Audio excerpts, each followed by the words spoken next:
Hello and welcome. This is Cheryl. Thank you so much for joining me today.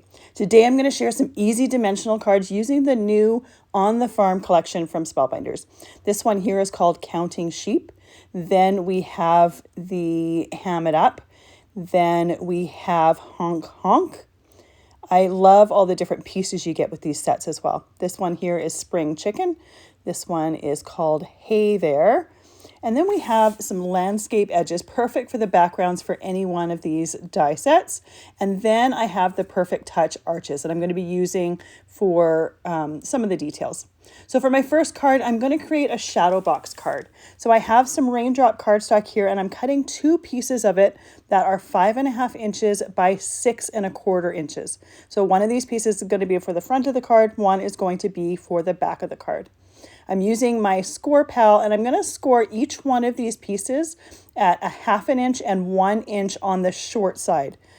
This way, when they are folded, I'm going to have a finished card that is 4.25 by 5.5 inches. So the scoring is the same on both sides and both pieces of cardstock. I'm using a Teflon bone folder here. I like it better than the one that comes with the score pal. It has a little bit more of a sharper edge, so I can get more accurate scoring with it. So once I have those pieces scored, I'm going to fold them. So I take the innermost, the 1 inch score, and I fold it in, and I'm using my Teflon bone folder to really reinforce that fold. Then I take that 1/2 inch one and I fold it out. So I have a little bit of an accordion fold on the side there. The second one gets folded exactly the same way. So the 1 inch fold line goes in, the 1/2 inch one goes out, again, creating a little bit of an accordion fold. And these two pieces are going to go together like this. So you can see how they'll flatten easily and they will spring up when you take them out of the envelope. And this is a design that I found years ago from Jennifer McGuire. She has many different ways of doing this, or different cards doing this. So if you want more inspiration, she is a wealth of information. I'm using the Perfect Touch arches for the front of the card to create an opening in that front. I want to have a little bit of a window. I want to have some dimension in this card, which is why I'm creating a shadow box card. So I taped that arch in place so that I know it's centered between the two innermost score lines as well as the top and the bottom. And that way, when I die cut it, it's not going to move on me. Now, rather than using cardstock for the landscape edges and creating my landscape that way, I thought it would be fun to use some masking sheets. I have some Gina K Masking Magic here, and I'm going to use those die sets to cut the edges along them, or cut edges of them, and I'll be ink blending to create my scene on my card base. So I have two of the edges here. I'm putting them right through the die cutter, and you can see it cuts really, really easily. If you've never used masking magic sheets before, they're kind of like a big post-it note. They can be used over and over again. So I love the fact that I can create masks that I can reuse. Then I take the other mask that I haven't die cut yet, and I'm going to do the last one. Now I'm using another sheet of masking magic here. Because I cut it right in the center, I can actually create two different hills if I want to. So for my layers here, I'm going to start with the background, and I'm taking that sheet of Masking Magic, taking that backing off. Don't throw away the backing, because if you want to reuse these pieces, you're going to put that backing right back on when you're done. This one is the layer for the grass, and I lined it up with the bottom left part of the back of my card. That way, when I go and put it on the front of my card, I can line it up exactly the same way, and my hills and my grass are going to match up between the front of my card and the inside of my card. Then I take one of the hill pieces and do the same thing, but matching it up or lining it up with the top left corner. I'm using some distress ink here to ink blend. This one here is this one here is crushed velvet, and I'm just ink blending between the two. I'm starting at the top, but I'm going to make the ink a little bit heavier towards the bottom, so the top of the hill looks a little bit lighter. Now, I chose blue cardstock for my card base, knowing that I was going to do this ink blending and that this would show up on blue. If you chose other colors, it might not show up quite as well as in other colors for your card base. I would choose your card base color depending on what you're wanting to do with it. You could always choose a different color and then use cardstock strips. However, I chose not to do cardstock strips for this simply because the accordion folds on the sides of the card would be a little bit harder to be precise. So by doing the ink blending, I don't have to worry about that precision. I know that it's not going to impact that at all.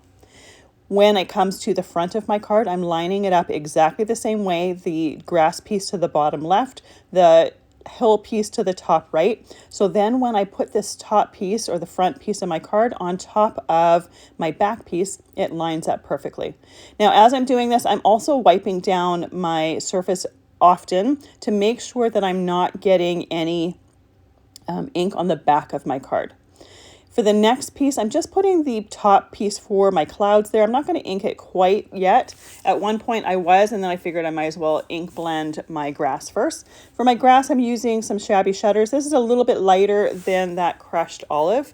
I didn't want the same colors for my hills and my grass. I wanted them to be a little bit different. You could also do the hills in a blue. I think that would look nice as well. Kind of creating a little bit like small mountains-ish. So again, with the grass, I'm being heavier on the bottom than the top. I want there to be a clear line between my grass and my hills.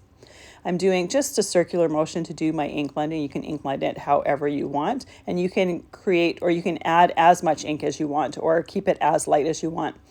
Now that the back part of my card is done, I'm cleaning my surface off and I'm working on the front part of the card. Now for my front part of my card, I definitely want my ink blending to go all the way from end to end. Because it is the outside of the card, you're going to see that ink blending. For the inside of the card, you don't really need to go all the way to the end because that outside ½ inch is going to be stuck to the front of the card, so you're really not going to see it. So if you wanted to leave the ink blending and not go all the way to that end, you don't necessarily have to. Most of what you're going to see is what's in the window and maybe a little bit towards the side. You're not going to see what is stuck to the front of the card. Again, with the front, I'm being heavier on the bottom than on the top, adding a little bit more ink to that bottom. Now I am ready to start on the cloud part. And anytime I do this, I am putting my front to my back just to make sure that the ink is lining up and I'm creating the look that I want. So for my clouds, I'm using some Cloud9 slow drying white ink, and I'm using one of Lisa Horton's chunky brushes with this. Now, it's not going to be opaque white. I am still going to see a little bit of blue in there, and I don't really mind. If I wanted it to be opaque white, I would heat set this, put my mask back down again, and add another layer to it. But again, I don't mind. For this one, realizing I didn't need to go all the way to the edges, I just did that top part. Then I'm using my heat tool to heat set it. I could leave it to completely dry, but I wanted to speed that up a little bit. Now this ink, when it's not heat set, has a little bit of a sheen to it. And then when you're heat setting it, it goes totally matte. So you can see exactly what part has been heat set and what part hasn't. I did the back side of the card first, so then I could put my front side on and I could line that mask up. I chose to do the mask for the front just a tiny little bit lower than I had it for the background of the card, so it's not going to line up perfectly.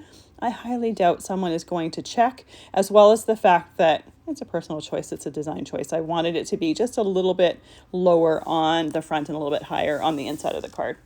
I'm doing the same thing for the front of the card, just doing a circular motion with that brush. Again, I'm not making it completely opaque, and I'm not making sure that it is blended totally evenly. Because clouds have different color variations in them, I wanted to kind of get that look with my ink blending. So I'm making sure that some areas are a little bit heavier, some are a little bit lighter. Then I'm going to take my mask off and I'm going to heat set that with my heat tool. And again, you can see that I regularly check and make sure I'm getting the look that I want as I'm working. So once I heat set it, and I just heat set it with my embossing tool. This is the same tool that I use to emboss. I was trying to show the difference between the heat set part and the non-heat set part, but you really can't see the sheen on camera, but it is there in real life. So once this is done, we are ready to start assembling our card base. But again, I'm going to put my backing on my Masking Magic. I will store these with those dies, because next time I want to use those dies, that's when I might want to use these masks. So that's the best way to actually store these, in my opinion. You could always leave them with the Masking Magic sheets, but I think it makes more sense to have them with the dies. For this particular card, I'm going to use the Hey There, the cow. I'm going to use the spring chicken, and I'm going to use Honk Honk. Now, I wanted there to be a little bit of extra texture to my animals, so I have used some velvet adhesive sheets for die cutting a lot of the pieces for them. These are just sheets of velvet. They come in different colors and they have an adhesive backing on them. For the bases of my animals, I put those adhesive sheets, or the pieces that I was going to die cut, and I put them onto some white cardstock before die cutting. For some of the top layers, like the spots on the cow, I just die cut the adhesive sheets, and I'm just sticking it right onto the top of the velvet. Though that adhesive will stick and those spots will stay where they are. Might as well utilize that adhesive because it's already there. As I'm working, you can see regularly I will put my piece under an acrylic block. It's just going to hold everything nice and flat, especially when I'm working with that velvet cardstock. Sometimes that adhesive, that glue, wants to just kind of absorb into the velvet cardstock and not really stick to the piece on top. So by putting that little bit of pressure there from the acrylic block, it really, really helps it. The other thing too is because I'm using that velvet, it is going to take just a little bit longer to dry than if I was adhering just two pieces of cardstock together. So not a whole lot, but just a little bit longer to let that adhesive start to set. Now I did die cut the milk can bottle, the name is escaping me, as well as the stool. I don't use it in this card. When I had the vision of this card in my head, I wasn't sure if there was going to be space or not, and I wanted to make sure that I had them there assembled, ready to go if I decided to use them. But like I said, I end up not using them because there isn't the space to get the look that I want. If you wanted to have them on the front of your card, I would suggest creating this card base in a larger format for 5x7 cards.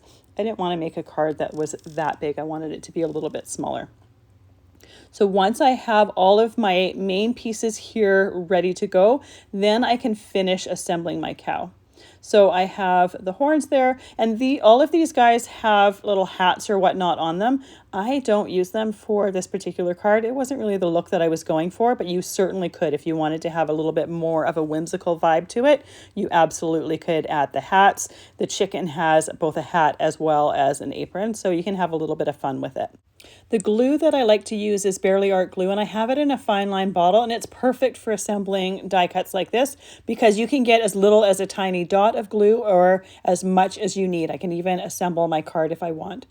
As my die cuts are assembled, I'll just put them in my craft stacks, having them over to the side. That way they're going to be ready to go when I'm ready to assemble them or add them to my card base.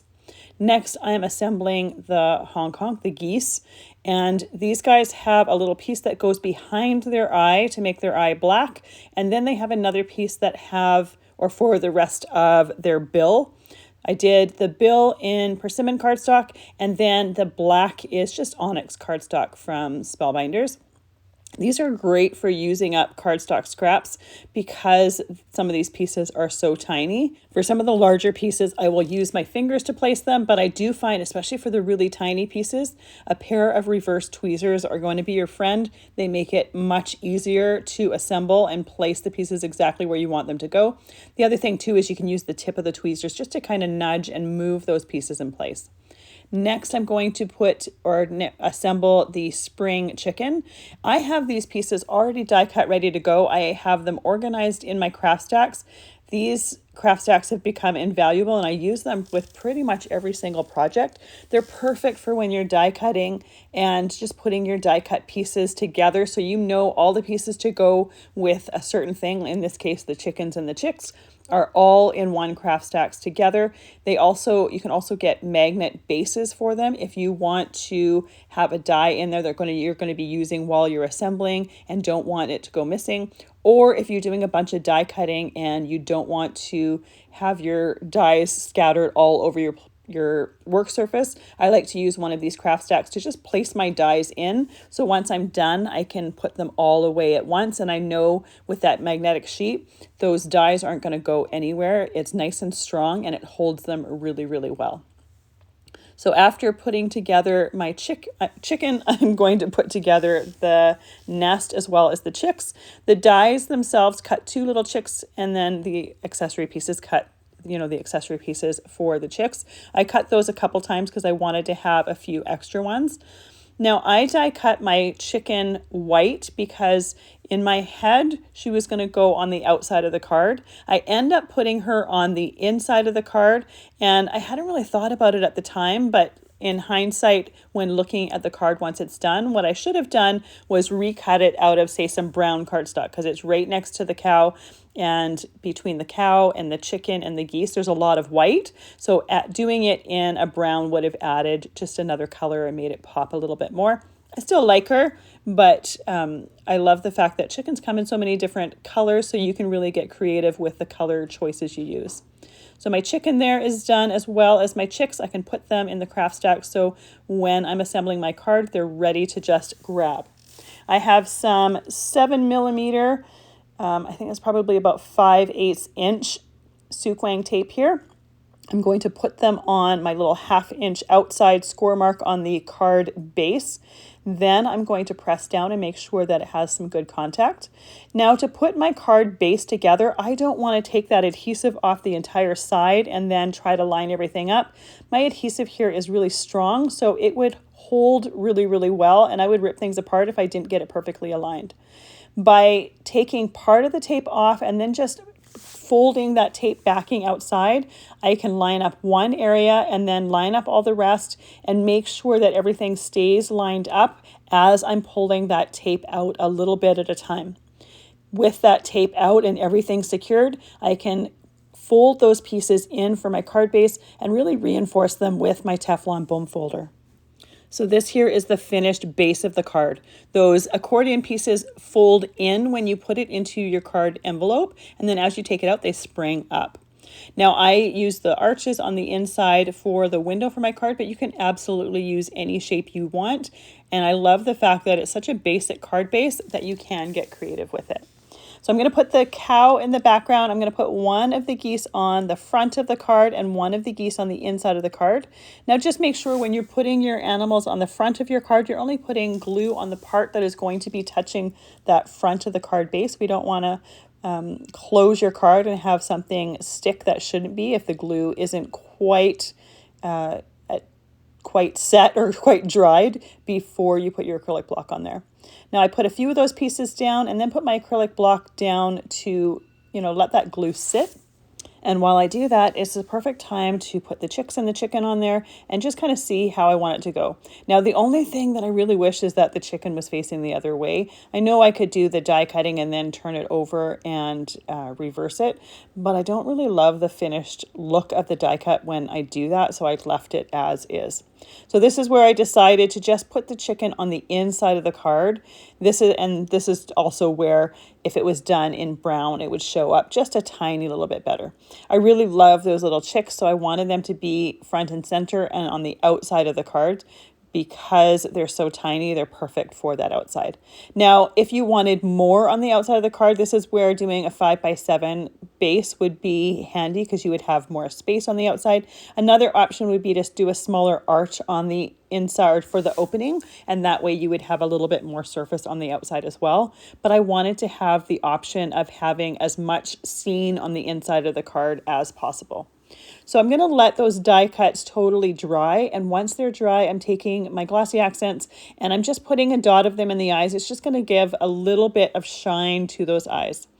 Once that has completely dried, I wanted to add a little sentiment. There are sentiments with each one of these animal die sets, but there wasn't really one in all of those sentiments that worked well for just kind of a generic farm card. So I grabbed the Farm Sweet Farm BetterPress registration plate set and did the Farm Sweet Farm. I just did it with Hammermill cardstock with BetterPress ink, and then I'm using the coordinating die set to cut that out. Again, making sure to tape that die in place so that it's not going to move on me.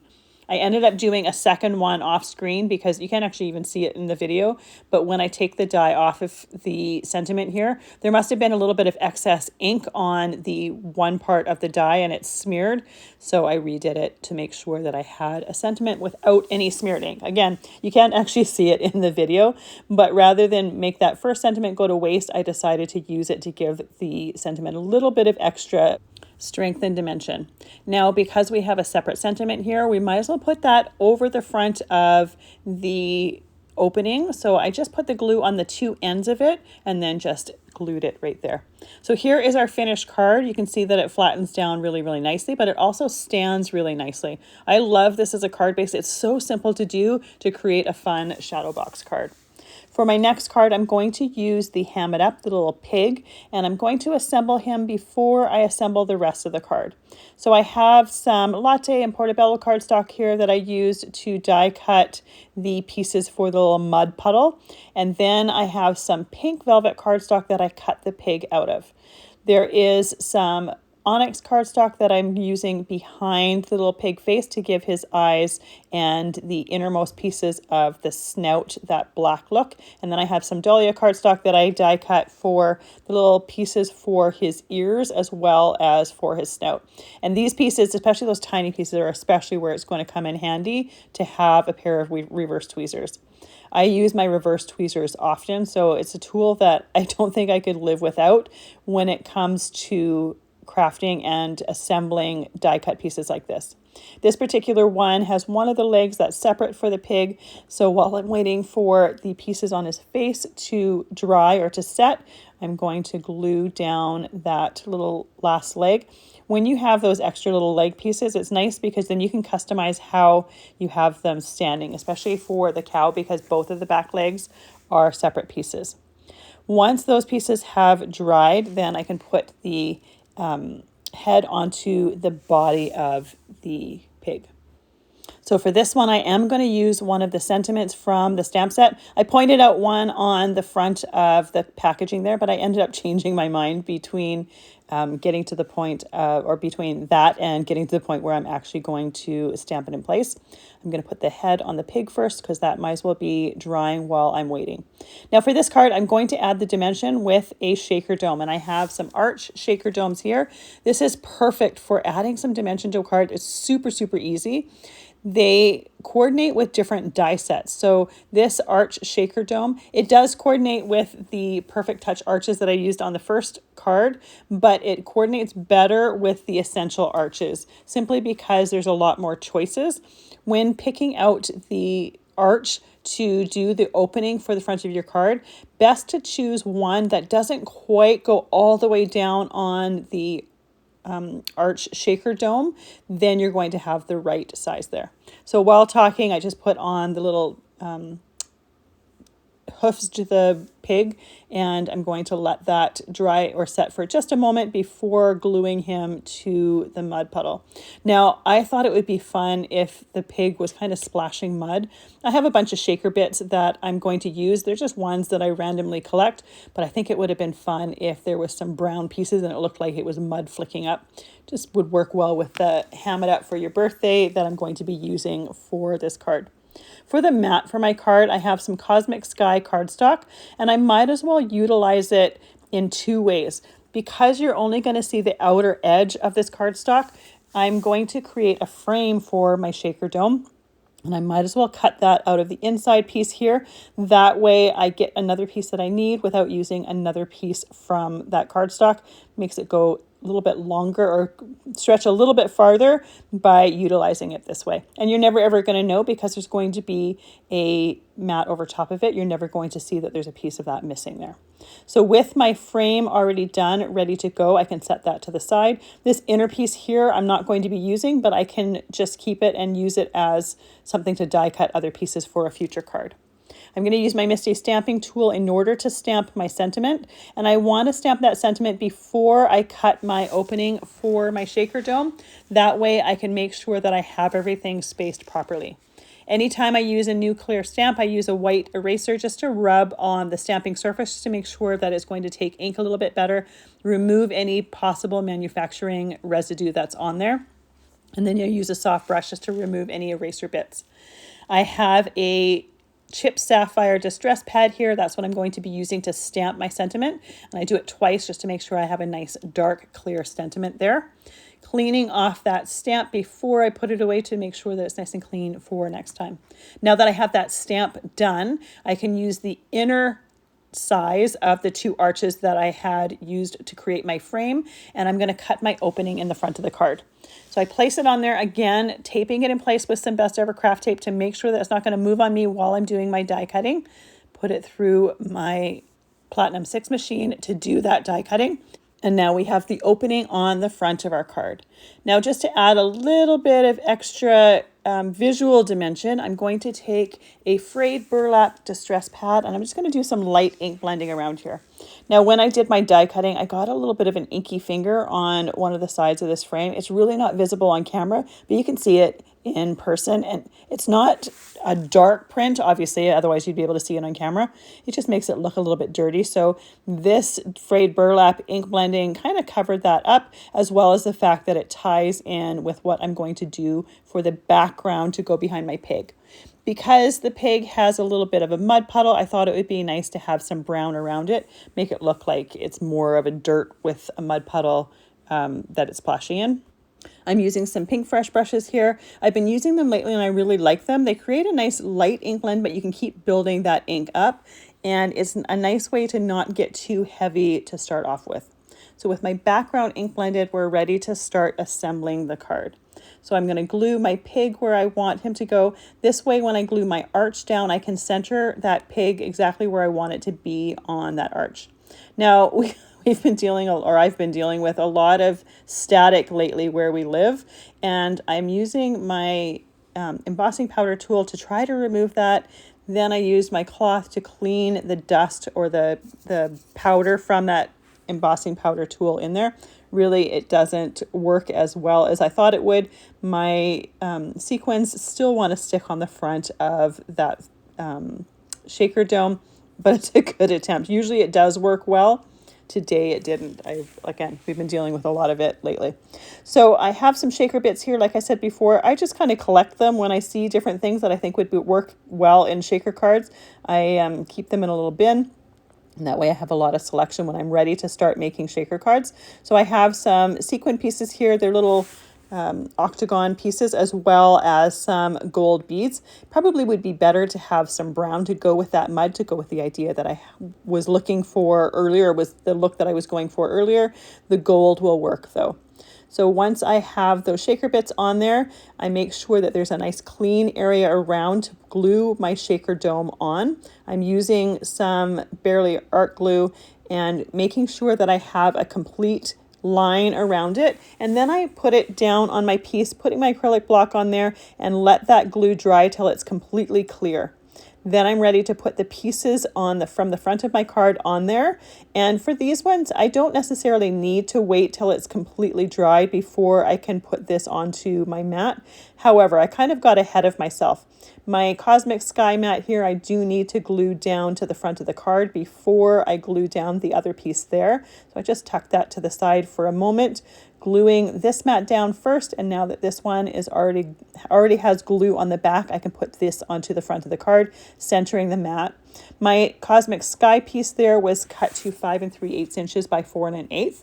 My front piece that was white that I ink blended with the frayed burlap ink, that was 4 inches by 5 1/4 inches.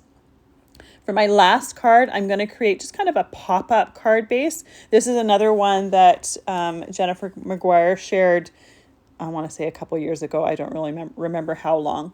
So I have a piece of Cosmic Sky cardstock here that I cut to 7 1/4 inches by 5 1/2 inches. Again, I'm creating a card that is going to be 4 1/4 by 5 1/2 inches when it's done.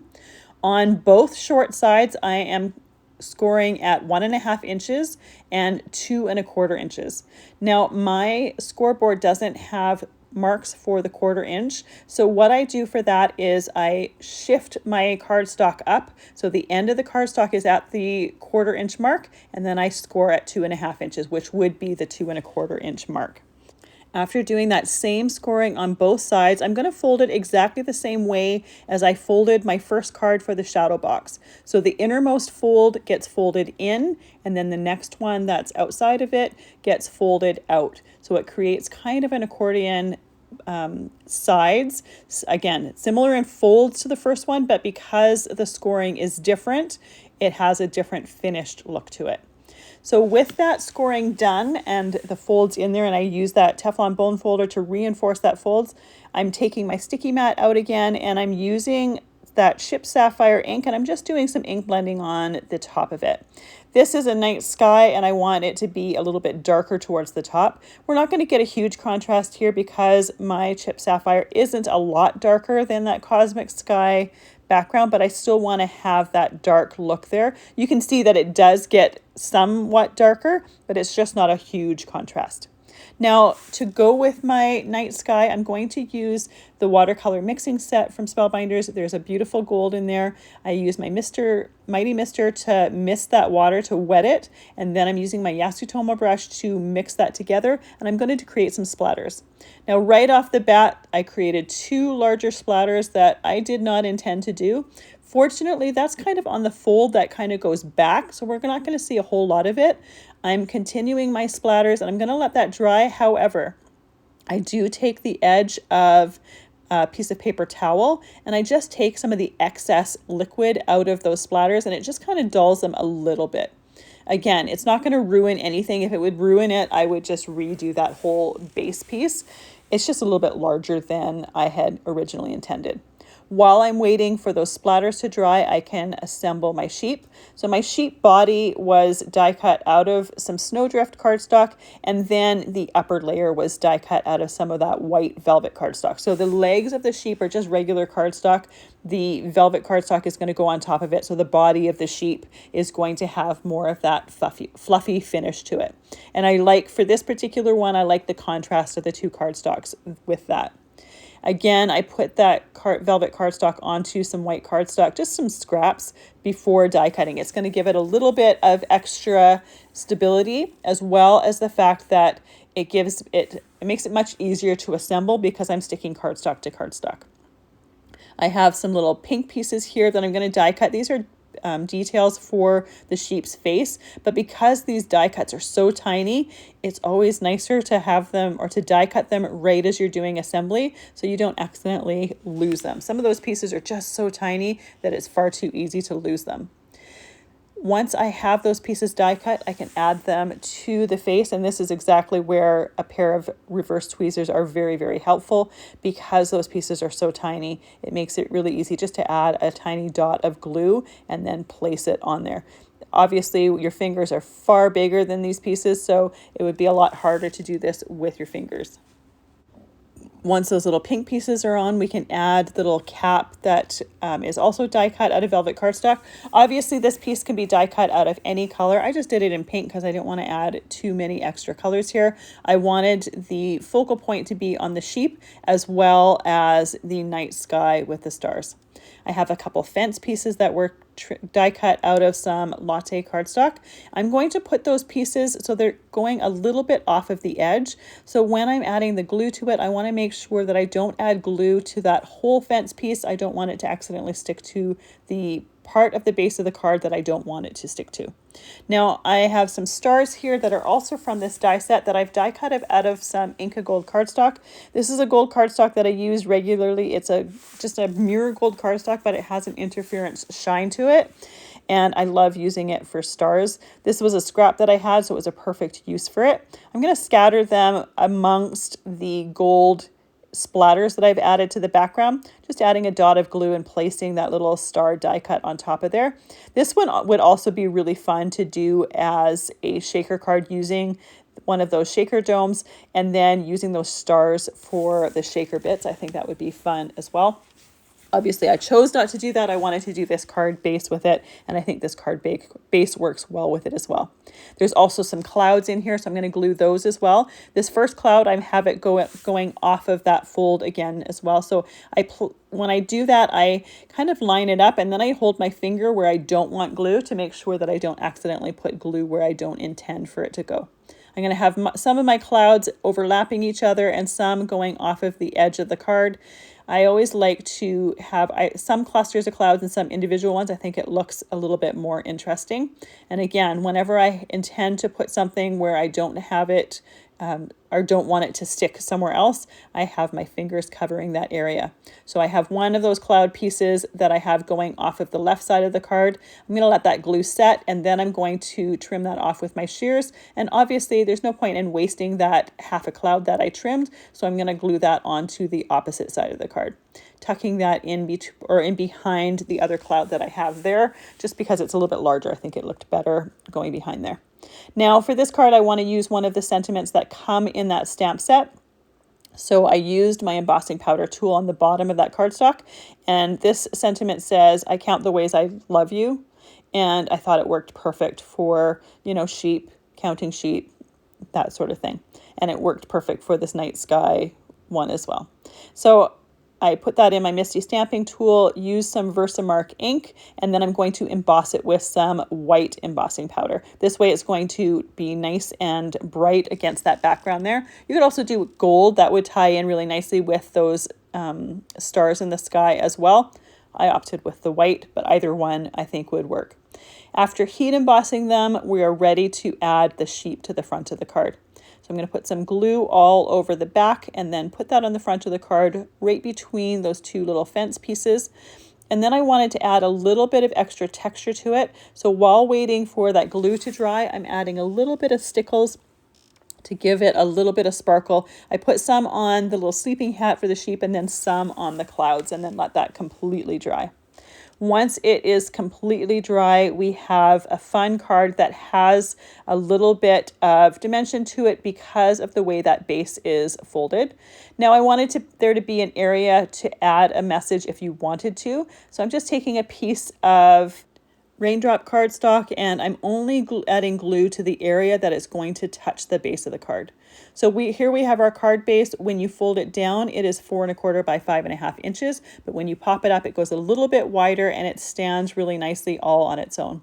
Obviously, you can't glue that background piece to both edges or it wouldn't pop up properly. So we have a fun card that folds nice and flat to mail, but it pops up and has some really fun dimension to it. Then we have our little pig with the shaker in it.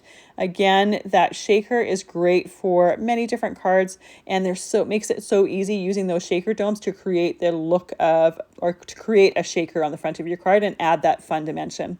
Then we have our shadow box card, and shadow box cards are always fun for some extra dimension.